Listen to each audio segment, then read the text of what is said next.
교회를 이제 개척을 하면서 장점도 있습니다. 그러니까 무슨 말씀인가 하면 처음에 소수일 때부터 어떤 분위기를 만들어 가면 그 분위기가 새로 들어오는 사람들이 차례차례 한 명, 두 명에서 100명이 되든 10,000명이 되든지 간에 처음에 그 분위기를 따라가려는 그런 경향들이 있습니다. 그 중에 하나가 무엇인가 하면요. 저는 그 예배 순서 중에서 여러 가지 순서 중에서 이 신앙 고백이 굉장히 중요하다고 하는 생각인데, 그래서 신앙 고백을 이제 딱 할 때 말이죠. 우물우물 할 일이 아니고 아주 또렷하고 큰 목소리로다가 이렇게 내 신앙을 드러내려는 그런 모습으로다가 이게 이제 흘러가지 나는 전능하신 아버지 하나님 천지의 창조주를 이렇게 할 일이 아니고 나는 전능하신 아버지 하나님 천지의 창조주를 믿습니다. 이렇게 이제 또박또박 이렇게.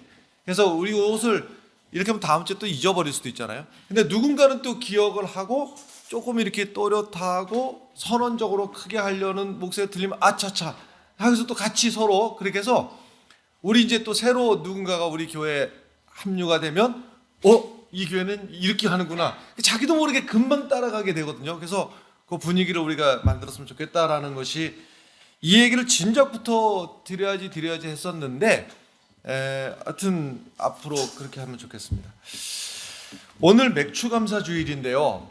매년마다 7월 첫 주일, 그러니까 1년의 절반을 딱 지내고 나서 절반을 시작하는 그 첫째 주일에 맥추감사 주일로 드리는데, 맥추감사 주일을 맞이할 때마다 두 가지 생각이 들지요.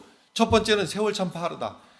송구영신 예배 드린 지가 엊그저께 같은데 하는 생각이 매번 맥추감사 줄 때마다 야 벌써 반년이 또 지나갔구나. 세상에 나는 내 인생에 2023년이 올이라고 상상도 안 했습니다.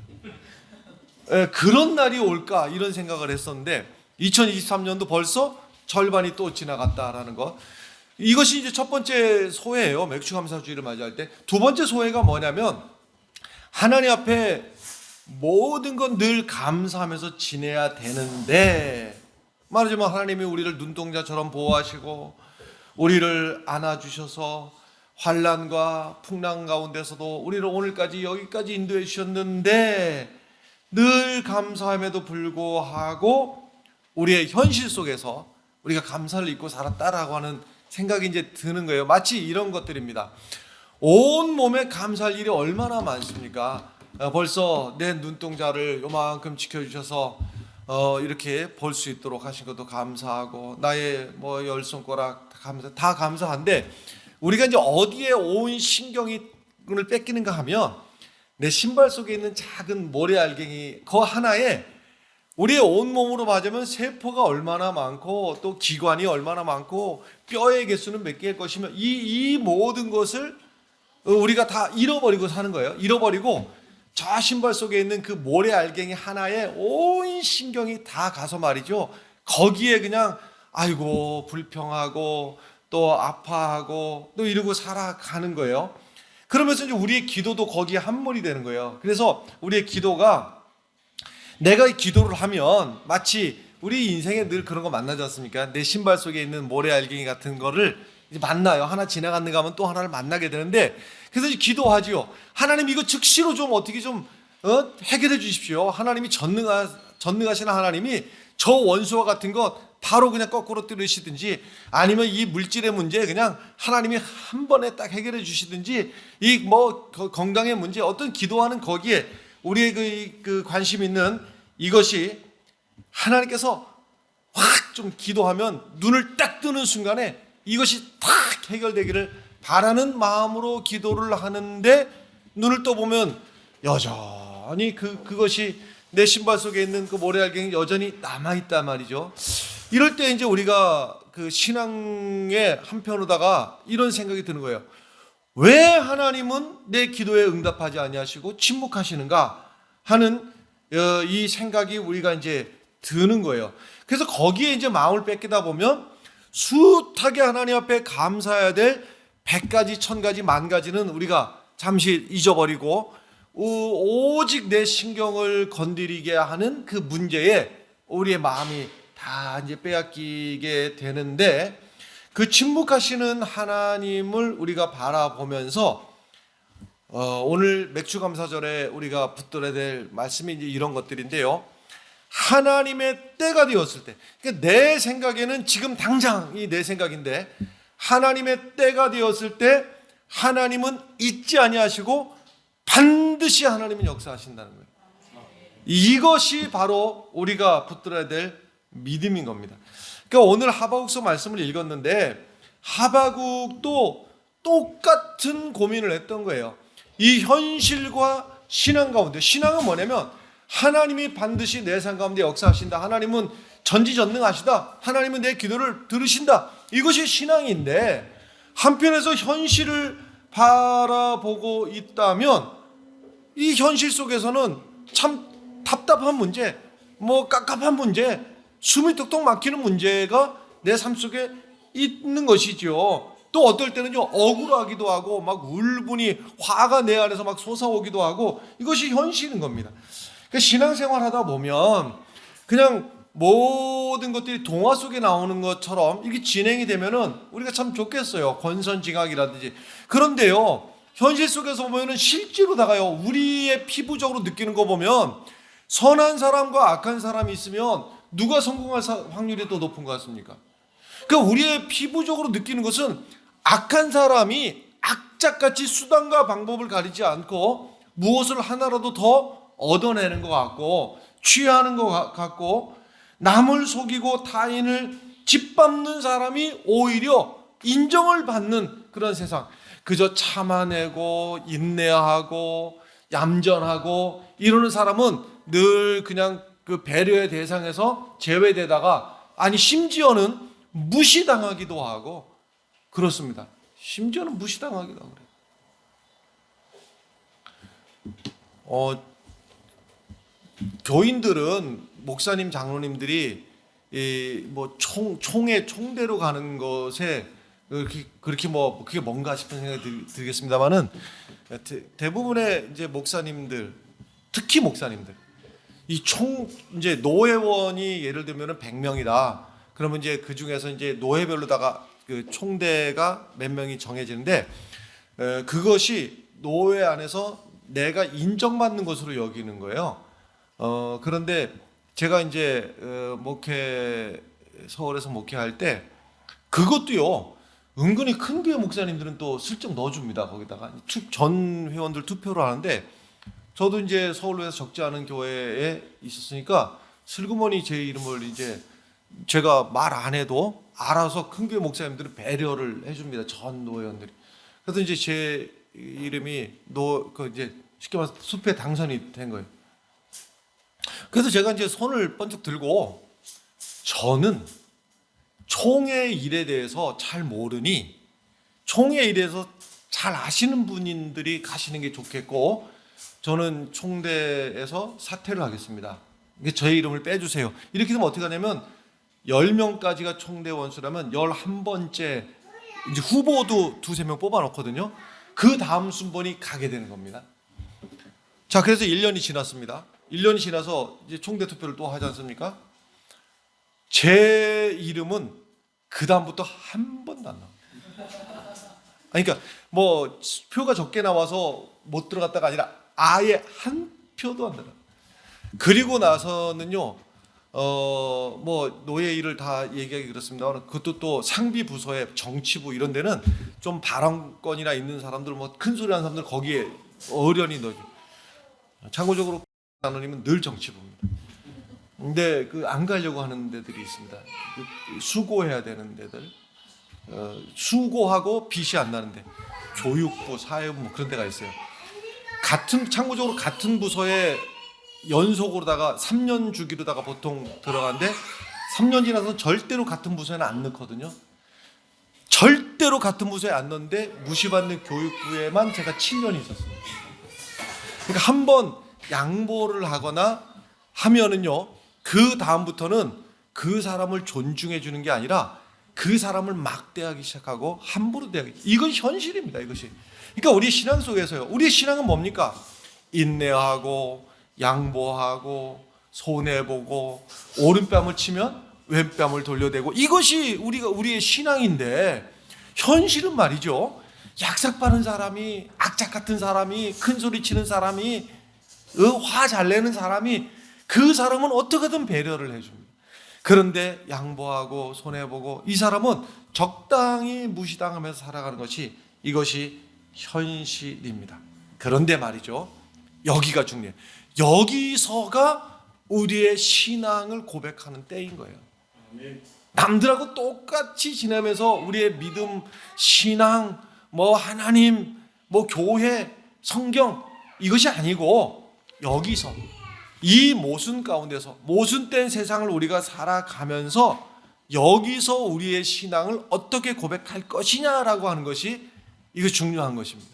자, 하바국이 하나님 앞에 이제 1장부터 해가지고서는 하바국이 이제 3장까지 이렇게 쭉 진행이 되는데요.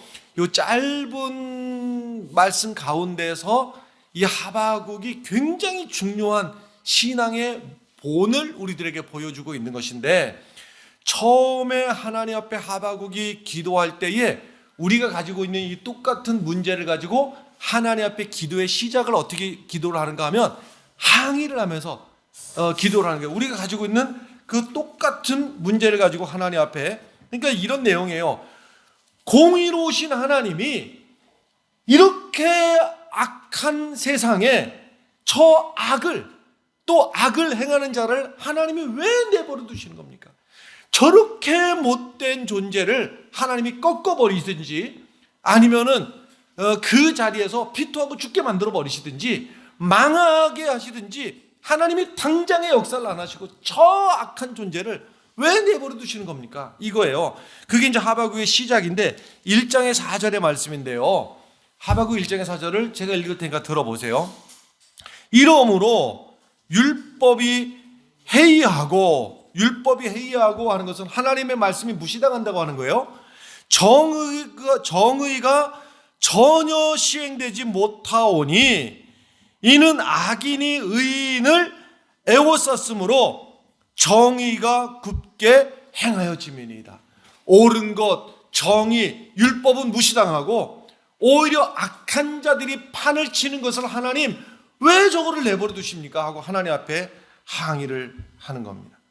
아니, 하나님이 살아계시다는 거 알겠고 하나님이 반드시 역사하실 거 알겠는데, 자, 그런데 지금 왜 저런 문제가 있느냐? 왜 저 악한 존재가 오히려 큰 소리 치느냐? 이럴 때 이제 다 자세히 읽지는 않겠습니다만은 뒤에 5절부터 11절까지의 말씀이 뭐냐면, 하나님의 말씀이 이거예요. 잠깐 불의가 득세하는 것처럼 보일 수도 있지만은 하나님은 그들을 통해서 지금 역사를 주관해가고 계신다.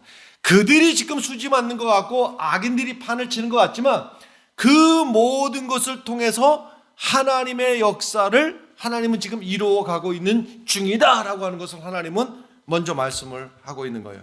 그러니까 하바국이 또다시 하나님 앞에 묻는 기도를 또 하는 거예요. 그 내용이 뭐냐면, 왜 악인이 의로운 자를 사람을 삼켜도 하나님은 왜 잠잠하고 계십니까? 무슨 사인이라도 말하자면 악인들이 판을 칠 때 저들이 좀 남의 눈치라도 좀 보든지 하나님을 두려워할 수 있도록 하나님이 사인이라도 주시지 왜 하나님은 아무 소리도 않고 잠잠하고 계십니까?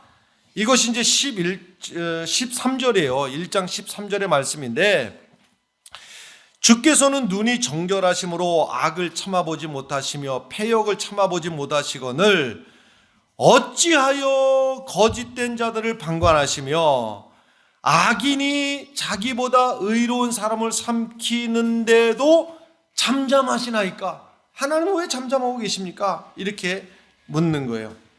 이럴 때 하나님께서 하바국이 하시는 말씀이 이렇게 말씀하시는 거예요. 제가 읽지는 않고 설명해 드릴게요. 자, 지금 말이야, 하나님의 하시는 말씀을 잘 적어서 판에 새겨서 달려가면서도 읽을 수 있게 해라. 이게 무슨 소린가 하면, 여러분 달려가면서 읽는 글씨를 보셨죠? 대표적인 것이 고속도로에서 휙 지나가면서도 보면 글씨를 어떻게 써야 됩니까? 크게 써야지 고속도로에서 100km로 가면서도 글씨를 볼 수가 있어요. 그거 깨알같이 써면 안 보이는 거죠. 이제 이런 식으로 크게 달려가면서도 볼 수 있도록 큼지막하게 이렇게 이제 써놓으라고 하는 거예요. 그 내용이 뭐냐? 그렇게 쓴 글씨의 내용이 뭐냐면 종말이 속히 이르겠고 하나님의 때가 임한다는 거예요. 근데 그것이 더디 임할 것 같지만 아니라는 거예요. 속히 임하겠고 거짓되지 아니하리니 하나님의 말씀이 반드시 그렇게 된다는 거예요. 더딜지라도 기다려라. 지체되지 않고 정령 응하리라 하고서는 최종 결론을 하시는 말씀이 그러므로 믿음의 사람은 의인은 믿음으로 말미암아 살리라 하는 거예요. 지금 이 현실 속에서 답답하고 억울하고 지금 이 꼴을 내가 계속 보고 있어야 되는가? 이거를 내가 계속 당해야 되는가? 이 상황 속에서 하나님께서는요 믿음으로 이겨봐봐. 반드시 의인은 말이야 믿음으로 살게 돼 있어. 하나님이 때가 되면 하나님이 정령 반드시 하나님께서 이 역사 가운데 개입하신다는 것을 믿음으로 붙들고 이겨라라는 거예요. 그러니까 당장 이해되지 않는 일들, 불공평한 일, 왜 나에게 이런 일, 그 가운데서 믿음의 사람은 믿음으로 말미암아 살리라라는 거예요. 자, 이것과 비슷합니다. 예수님께서 이 땅에 오셔가지고 참 많은 경우에 병자를 고쳐주시고 기적을 행하시고 이 모든 것의 공통점이 뭔지 아십니까, 여러분? 눈을 뜨게 하시고 안진병을 일으키시고 또 이적을 일으켜 주시고 이 모든 일의 공통점이 무엇인가 하면요, 여기서 먼저 기적을 일으키기 전에 병을 고쳐주기 전에 눈을 뜨게 하기 전에 먼저 찾으신 것이 있어요. 너에게 믿음이 있느냐라는 거예요. 그게 무슨 말씀인가? 하나님이 내 삶에 개입하시기 전에 하나님이 먼저 우리들에게 물으시는 것이 있어요. 너가 이해가 안 되고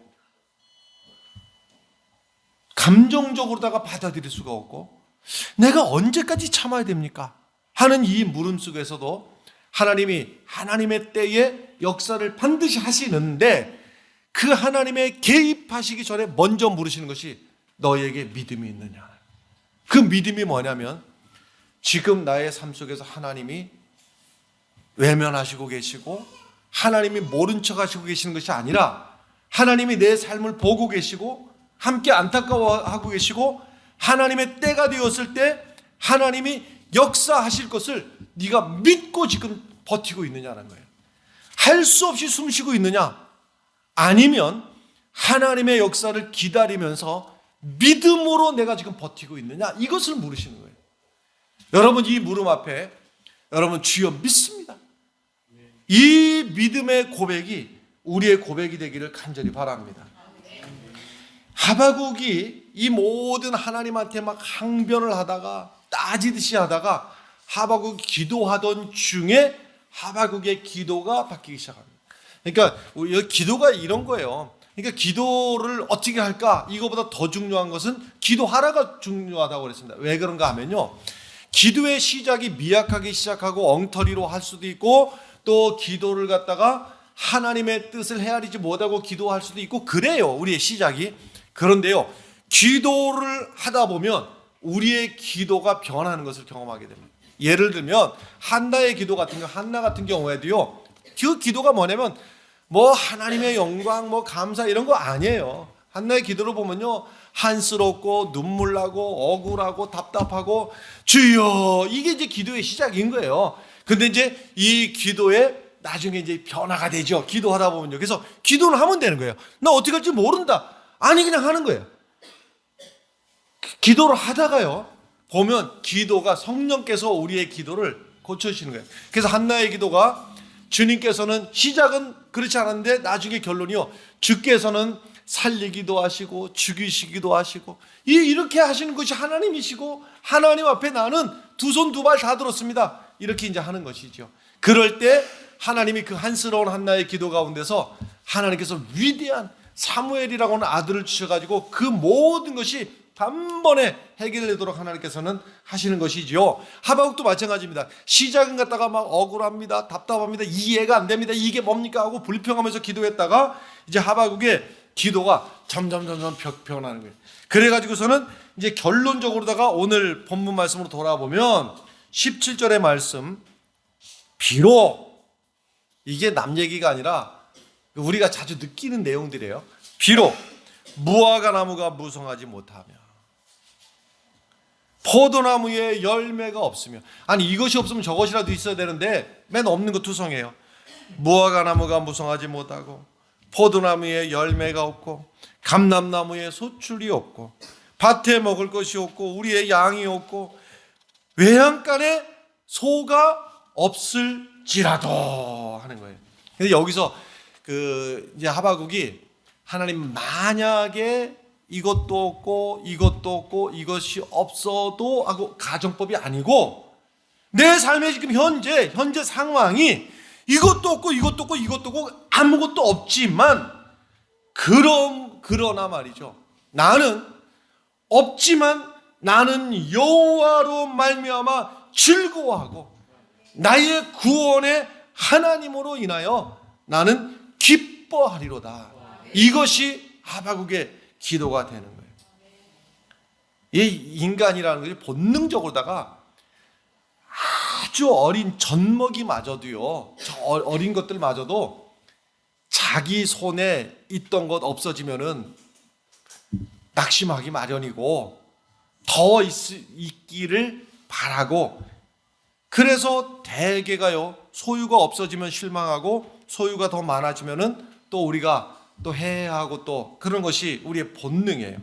그런데 하박국이 처음에는 그것을 가지고 시작을 했던 것이 뒤에 가서는 시각이 내가 가진 물질, 환경, 조건 이것을 바라보던 하박국의 시선이 어디로 바뀌는가 하면 하나님께로 초점이 바뀌는 거예요. 그래서 나는 이것도 없고 저것도 없고 저것도 없고 저것도 없어도 나는 나의 하나님 때문에 구원의 하나님으로 말미암아서 나는 기뻐하리로다 그랬습니다. 그 똑같은 조건에서 불평할 수도 있고 똑같은 조건에서 하나님을 바라보는 사람은 감사할 수도 있어요. 믿음으로 드리는 감사는, 이 감사절에 우리가 하나님 앞에 믿음으로 드려야 되는 감사는 조건적으로가 아니라 이것저것 비교해서가 아니라 환경을 초월해서 드리는 최상급의 감사로 하나님 앞에 드려야 됩니다. 감사를, 우리의 그 신앙을 무엇을 가지고 이렇게 재볼 수가 있는가? 아무개 집사가, 아무개 목사, 아무개 장로가 저 사람의 믿음은 이만큼이야 하는 것을 측량을 어떻게 볼 수가 있는가? 측량이 가능할 것 같습니다. 아무개의 믿음이, 저 사람도 신앙인이고 저 사람도 믿음의 사람인데 아무개의 신앙이 이만큼일까 아니면 손톱만큼일까 하는 것을, 이것을 달아볼 수 있는 방법이 있다라고 하는 거예요.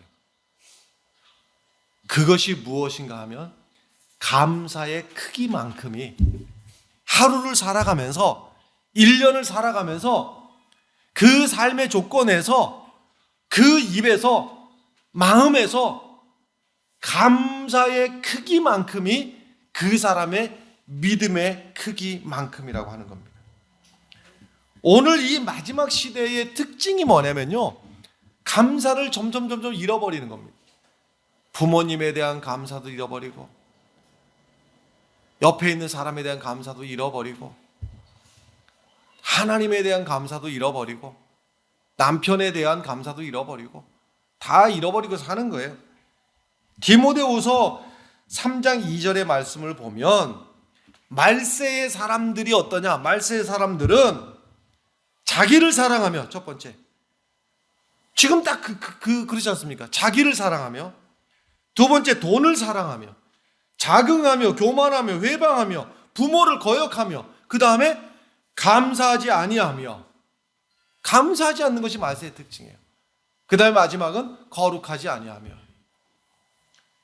로마서 1장 21절에도 보면 그래요.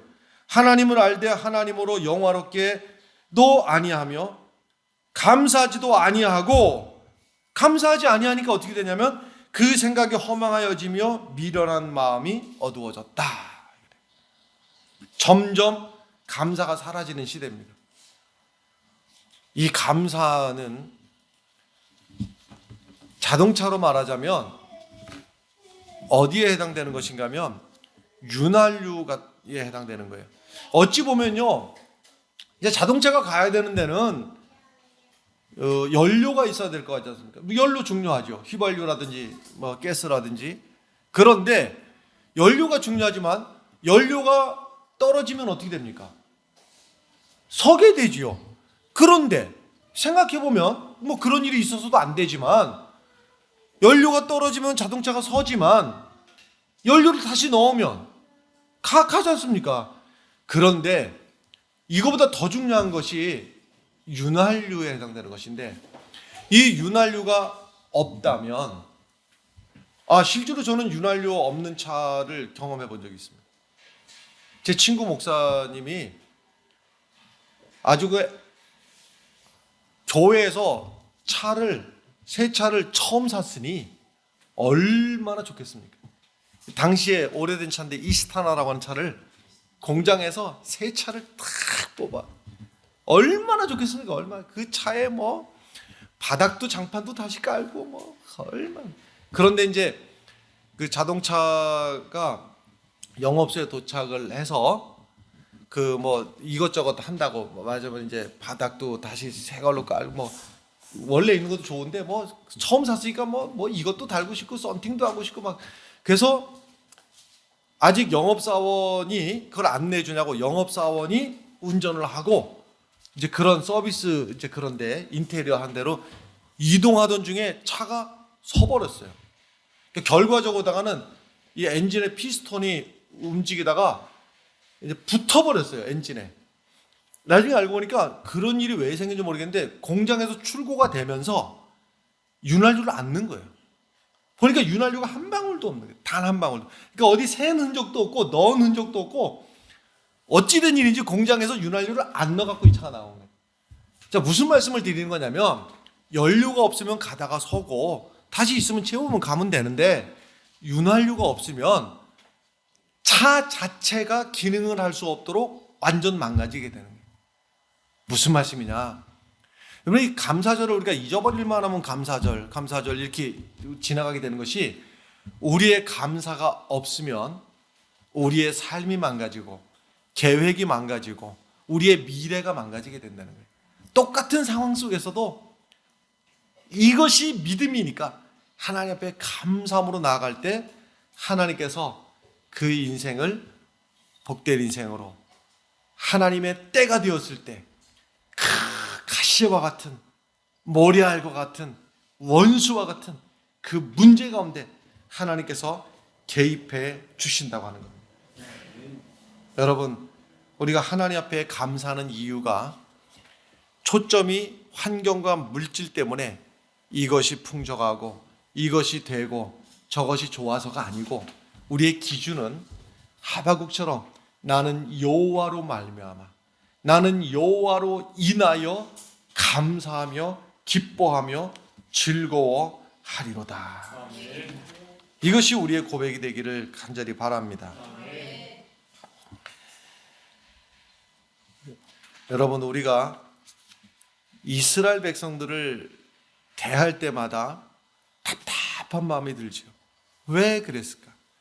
광야길을 40년 동안 가면서 하나님의 은혜를 생각을 해보면, 하나님이 때를 따라 먹을 것을 만나를 내려주시고, 메추라기도 먹여주시고, 구름 기둥으로 불 기둥으로 반석에서 물이 나게, 거기에 감사를 잃어버리고 오직 했던 일은 불평하며 40년을 지내다 보니까 그들에게 약속하셨던 가나안 땅의 주인공이 되지 못하게 하시고, 왜 그랬을까? 왜 거기서 감사하지 못했을까?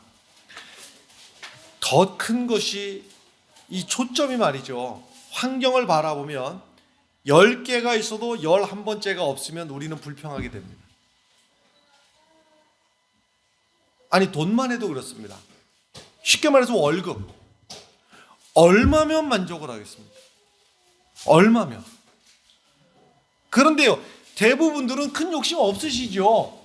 예를 들면 지금 월급이 200만 원이면 나 더도 말고 아주 조금만 더, 한 270만 원만 되면 내가 원 없겠다, 이 생각 하지 않습니까? 우리가 뭐 200만 원 월급쟁이가 갑자기 1000만 원 이렇게 원하는 거 아니잖아요. 사장님이 좀 한 30만 원쯤만 올려주시면 참 좋겠다, 이 생각을 늘 하지 않습니까? 그래서 월급이 270만 원 되면 270만 원이면 만족하시겠냐 이 말이에요. 늘 조금만 더죠. 아니, 훅 올려봅시다. 우리의 월급이 500만 원 되면 먹고도 남겠습니까? 200만 원 벌 때는 지출이 200만 원 안에서 해결되지만 월급이 500만 원 올라가면 그 일을 하기 위해서는 구두도 조금 더 비싼 거 신어야 되고 차 할부금도 조금 높아지게 되게 되고, 그 일을 하기 위해서는 500만 원 갖고도 또 좀 부족하죠. 한 550만 원만 되면 좋지 않을까?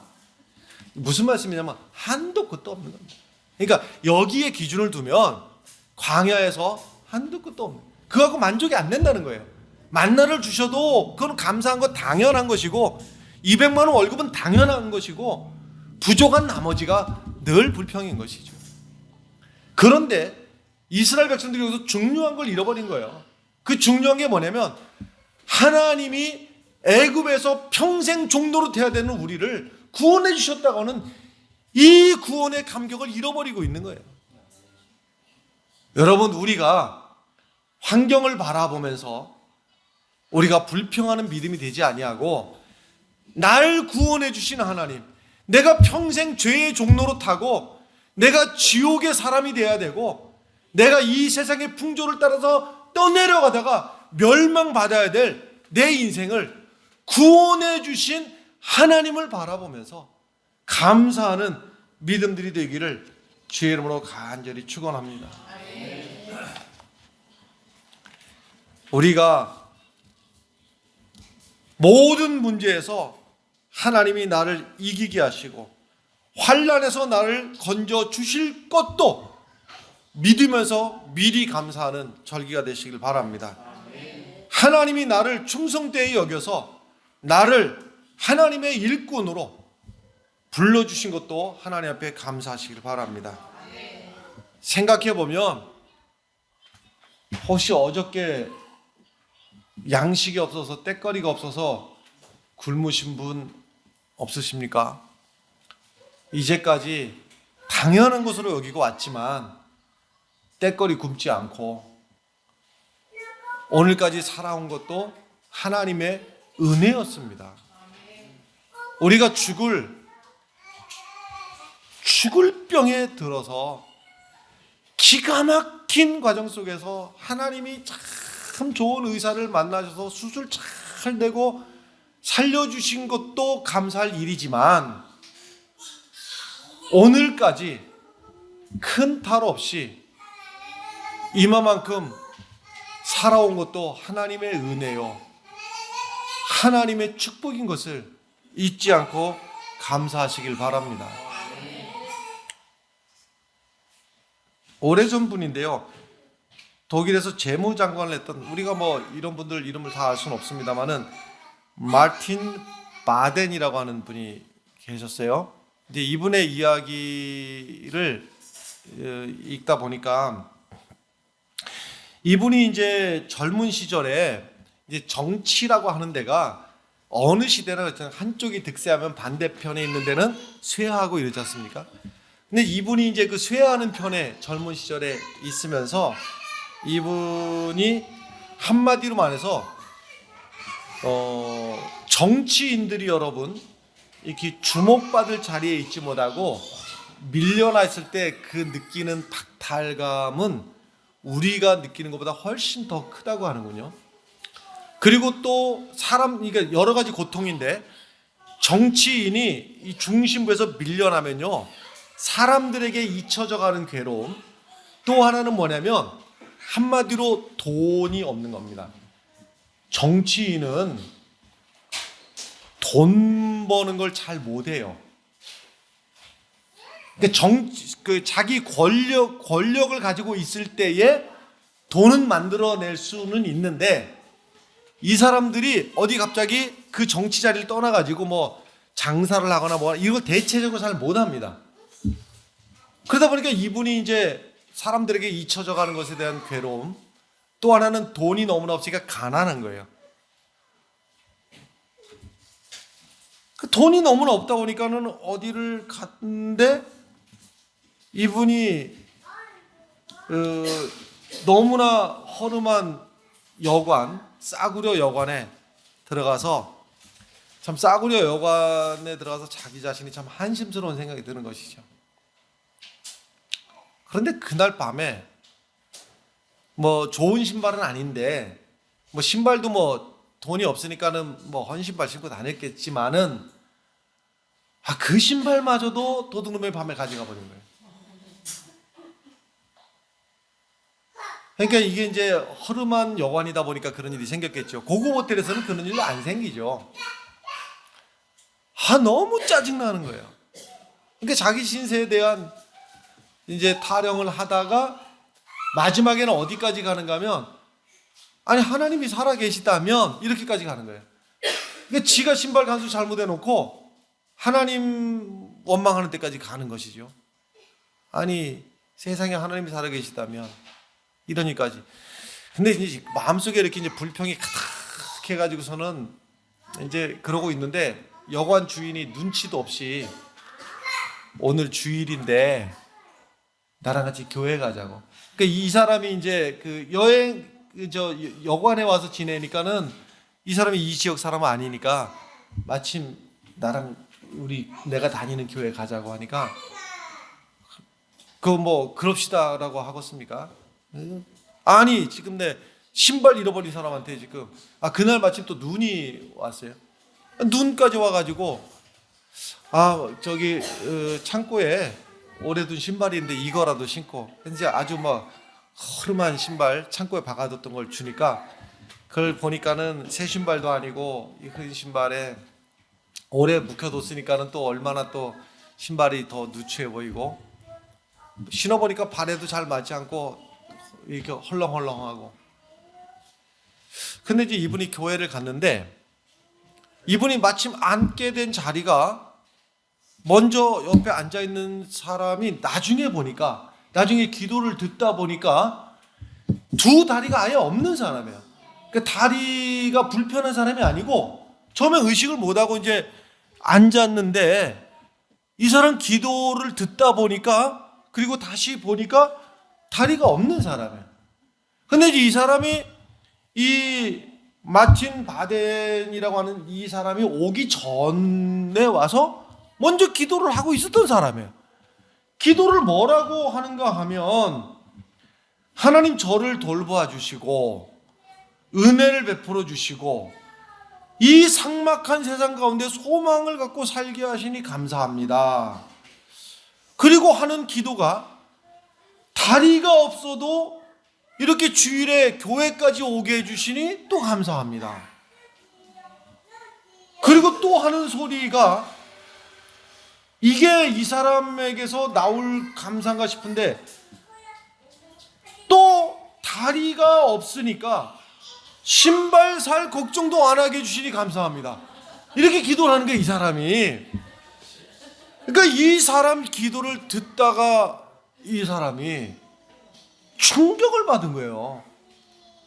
그러니까 이 사건이 그냥 하루 그냥 깜짝 놀랐다 이게 아니라, 아예 그날 이전과 그날 이후로 마틴 바덴의 생각 자체가 뜯어 벗겨져 버린 겁니다. 그래서 이 사람이 그래, 내 한번 입장을 바꿔서 한번 생각해 보자. 저 다리가 없는 사람도 하나님 앞에 오늘 다리가 없지만 예배당까지 어떻게든 오게 해주셔서 감사하다 했으면 신발을 잃어버리더라도 내 두 다리가 멀쩡한 게 이거 뭐 감사할 정도가 아닌 거, 정도가 아닌 것이죠. 생각해 보니까 내가 지금 가지고 있는 것들, 없는 것들, 내 신발에 모래알갱이 같은 것들 때문에 내가 불평하고 살아왔는데 내가 지금 가진 것이 너무 많고 너무 감사하다라는 것을 이 사람이 이제 깨닫고, 그날부터 이 사람이 자기도 모르게 보니까 별게 다 감사한 거예요. 물 마시면서 이 물이 목구멍으로 넘어가는 것도 감사하고, 이게 아침에 눈이 떠졌는데 떠진 것도 감사하고, 저녁에 감아지는 것도 감사하고, 다 감사지랍니까? 저녁에 여러분 눈이 안 감아지면 얼마나 고통스럽겠습니까? 눈이 안 떠지면 또 어쩔 뻔했어요. 감사할 일이 한두 가지가 아닌 것입니다. 그런데 이상하지요? 그날부터 이 사람의 환경이 달라지기 시작하는 거예요. 그래서 결국은 정치계 중심 무대로 와서 이제 최종적으로다가는 독일의 재무부 장관까지 하게 돼요. 그 잊혀졌던 그 인물이 점점 중앙 무대로 와서 재무부 장관까지 하고 이 사람이 정치에서 은퇴를 하게 되는데, 여러분, 감사라고 하는 것은 지난 날에 대한 평가가 아니고 하나님이 주실 축복의 씨앗을 심는 일입니다. 감사로 심는 사람에게는 7월 첫 주에 감사로, 그러니까 뭐 헌금도 드리는 일 잘하시는 일입니다만은 감사하면 헌금으로 치환하시지 마시고요. 나의 신앙의 고백인 거예요. 나의 신앙의 고백으로 감사로 심었을 때에 올 남은 하반기도 하나님의 축복으로 거두게 되는 겁니다. 지난주 뭐 교인들에게 말한 뭐 들은 분도 있고 안 들은 분도 있습니다만은 목사님들 모임이 있어서 멀리까지 갔다가 왔어요. 갔다가 오던 중에 어떤 이제 같이 일행 목사님이 어디 마을 좀 들렸다 가자고 그래서 그 마을에를 이제 차량 세 대가 각각 움직이면서 이제 세 가정이 그 마을에 들려서 그 커피 한잔 하고 이제 어느 시골 마을, 한적한 시골 마을에를 들렸는데, 거기 시골 마을이 뭐 공터가 많을 거로 생각합니다만 대부분 시골 마을에 들어가면요, 딱 자기 집 차만 댈 자리가 있지 오히려 주차할 자리가 없는 시골 마을이 대부분들이죠. 거기도 마을을 돌면서 주차할 자리가 마땅치가 않아서 마침 이제 마을 공회당 앞에 거기 이제 공간이 있어서 주차를 하려고 보니까 차들이 이미 상당히 돼 있어서 애매모호한 거예요. 근데 거기에 한 아주머니가 앉아가지고서는 뭡니까, 그 나물 뭐 이런 것도 호박 뭐 이런 것들을 놓고 이제 팔고 있는 거예요. 근데 그 양반이야 자기 팔면 될 일인데, 우선 첫 번째 제 차가 한데 마땅치가 요만큼 공간에서 차를 세워도 되나 마나 되는 애매모호한 그런 상황에 그 아주머니가 쫓아오더니만 여기다 이렇게 차를 대시라고. 그리고 여기 차 이렇게 지나가는데 어렵지 않게 자기가 여기 있으니 괜찮고 멀리 가실 거 아니냐고 해서 멀리는 안 가고 요 앞에 여기 차집 가서 그러면 차에 전화 걸어서 자기가 알아서 해결할 테니까 갔다 오시라고. 누가 말이라도 그렇게 했으니까 얼마나 편해. 근데 그 다음에 이제 저랑 같이 갔던 목사님 일행이 저보다 늦게 왔다 이 말이에요. 그러니까 또 쫓아 달려나가고서는 일로 오라고. 저쪽에 잘 데가 없으니까 차 이중 주차를 이제 이쪽에. 이 차는 안 나갈 차고 이 차는 나갈지 모르나 내가 여기 있으니 내가 전화할 테니까 전화기 꺼놓지 말고 그때 오시면 된다고. 이 말 한마디가 얼마나. 이제 그 다음에 오시는 목사님은 제가 이제 잊어버리고 먼저 목사님하고 이제 차 마시러 갔다 이 말이에요. 그 목사님은 또 화장실까지 가고 싶어 갖고 화장실을 갔는데 그 공중 화장실이다 보니까 화장지가 없는데 이분이 화장지가 필요한 거예요. 그 이분한테 갖고 은혜를 받은 거예요. 은혜를. 무슨 은혜를 받았는가 하면 혹시 죄송한데 지금 노점에 살고 있는 분한테 화장지 좀 조금 없겠냐고. 사람이 이제 급하면은 아무한테나. 근데 이분이 이 목사님이 은혜를 받은 게 딱 쓸 만큼 화장지를 10개만큼은 뭉쳐서 여기 딱 갖고 있다가 찾으니까 그 하나를 이만큼 되겠냐고, 필요하시면 하나 더 드릴 수 있다고. 이 얘기를 모여가지고서는 찻집에서 우리 세 목사님 같은 게 6명이죠. 4분이 하면서, 물론 우리가 가면서 그냥 갔겠습니까? 많은. 난 그 판매 전략은 두 번째고, 나의 평은 하루를 똑같이 노점에서 지내도 저분은 덜 피곤할 것 같다. 그리고 장사도 물론 더 잘 될 것 같다. 똑같은 자리에서 왜 차 걷다 대냐고, 또 그리고 속으로라도 저것들은 말이야 주차 자리도 똑같은 못 지키고 이렇게 지내는 것과, 아니 차 여기다 이렇게 잘 대시면 된다고 걱정하지 마시라고. 여러분, 우리의, 다시 말씀드리면 살아가는 방법이 감사가 되어야 되는 겁니다. 그게 믿음이고, 그 감사로 심었을 때 우리의 삶을 하나님께서 축복으로 열매 맺게 하실 것입니다.